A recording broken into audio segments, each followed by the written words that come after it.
Hello friends, आप सभी का स्वागत है आपके अपने चैनल थोड़ा कॉमी थोड़ा संगी में। दोस्तों, हमने अक्सर सिनेमा और वेब सीरीज में स्पाइस की कहानियां देखी है और हाल ही में ही रिलीज हुई धुरंधर में भी हमने देखा है कैसे जसकीरत सिंह रांगी पाकिस्तान के अंडरवर्ल्ड में घुस जाते हैं।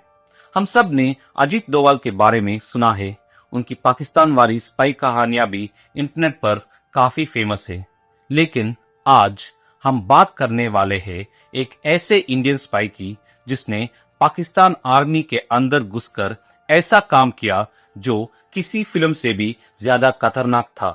दोस्तों, आगे बढ़ने से पहले एक छोटी सी रिक्वेस्ट, इस चैनल पर बहुत सारे लोग वीडियोस देखते हैं लेकिन सब्सक्राइब नहीं करते। अगर आपको ऐसी रियल और अनहर्ड स्टोरीज पसंद है तो प्लीज अभी चैनल को सब्सक्राइब कर लीजिए। ये कहानी है रविंद्र कौशिक की, जिन्हें ब्लैक टाइगर कहा जाता था। रविंद्र कौशिक का जन्म 1952 में राजस्थान के श्री गंगानगर के पास हुआ था। उनके पिताजी इंडियन एयरफोर्स में थे और बचपन से ही घर में डिसिप्लिन और देशभक्ति का माहौल था। वो एक इंटेलिजेंट लड़के थे, लेकिन सबसे खास बात थी उनकी एक्टिंग और कॉन्फिडेंस। कॉलेज के दौरान वो मोनो एक्टिंग और स्टेज परफॉर्मेंसेस में काफी मशहूर हो गए थे। एक परफॉर्मेंस में उन्होंने एक आर्मी अफसर का रोल प्ले किया और इतना रियलिस्टिक परफॉर्मेंस किया कि लोग सच में हैरान रह गए। यहीं पर उन्हें नोटिस किया गया रॉ के ऑफिसर्स ने और वहीं से उनकी जिंदगी बदल गई। रॉ ने उन्हें एक ऑफर दिया। ये कोई जॉब नहीं थी, ये एक मिशन था। एक ऐसे मिशन जिसमें उन्हें अपनी पहचान, अपना परिवार, सब कुछ छोड़ना था। सिर्फ 23 साल की उम्र में उन्होंने हाँ कर दी और ये बात बहुत कम लोग जानते हैं। उनके लिए सिर्फ ट्रेनिंग ही नहीं हुई, बल्कि उनका खतना भी करवाया गया ताकि उनकी आइडेंटिटी कभी एक्सपोज ना हो। उन्हें उर्दू, कुरान, नमाज सब कुछ डिटेल में सिखाया गया और उनकी आदतें, उनका बिहेवियर सब कुछ बदला गया। ये सिर्फ डिस्गाइज नहीं था, ये एक नई जिंदगी थी। फिर उन्हें पाकिस्तान भेजा गया एज नबी अहमद शाकिर। उन्होंने कराची यूनिवर्सिटी में एडमिशन लिया, लॉ पढ़ा और धीरे धीरे वहां की जिंदगी में पूरी तरह से घुल मिल गए।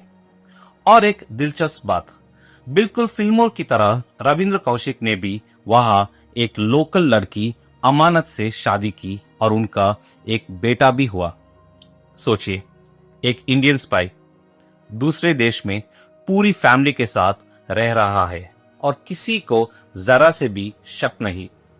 और यहाँ एक और चीज सोचने वाली है, शायद इसी तरह की रियल कहानियों से इंस्पायर होके ही आदित्य दर ने धुरंधर जैसे कैरेक्टर्स डिजाइन किए हो, जैसे जसकीरत सिंह रांगी, क्योंकि रियलिटी अक्सर फिक्शन से भी ज्यादा पावरफुल होती है।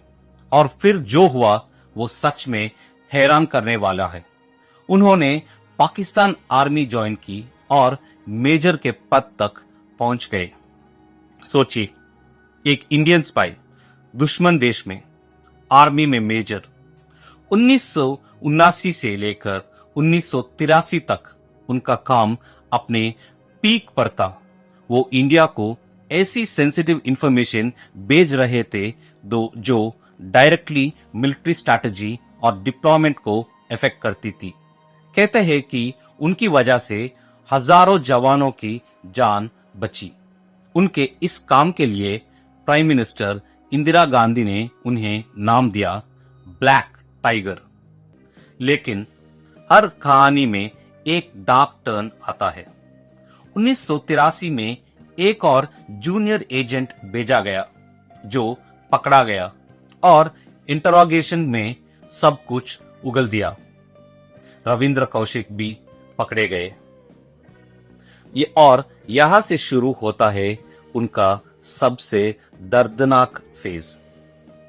उन्हें जेल में डाला दिया गया और सालों तक टॉर्चर किया गया।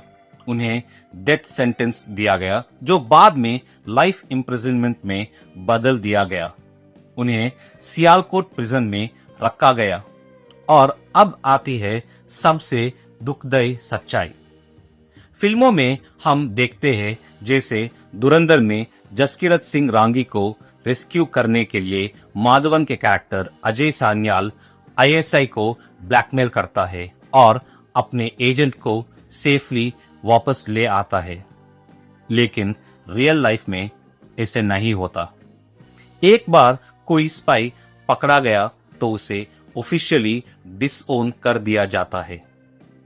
ना कोई रेस्क्यू, ना कोई पब्लिक एक्नॉलेजमेंट। और वही हुआ रविंद्र कौशिक के साथ भी। जेल से उन्होंने चिट्ठियां लिखी। एक चिट्ठी में उन्होंने लिखा, मैं जिंदा हूं लेकिन हर दिन मर रहा हूं। सोचिए, एक इंसान जिसने सब कुछ देश के लिए दे दिया। 1983 से लेकर 2001 तक उन्होंने लगभग 16 साल जेल में बिताए और 2001 में उनका देहांत हो गया। वो सिर्फ 39 साल के थे। रविंद्र कौशिक सिर्फ एक स्पाई नहीं थे, वो एक कुर्बानी थे। आज हम उन्हें याद करते हैं इंडिया की असली ब्लैक टाइगर को। आपका क्या मानना है? क्या ऐसे अनसंग हीरोज को ज्यादा रिकॉग्निशन मिलना चाहिए?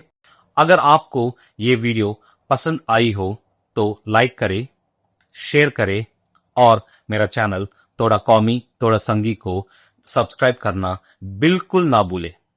मैं आपसे मिलता हूं अगले वीडियो में। जय हिंद।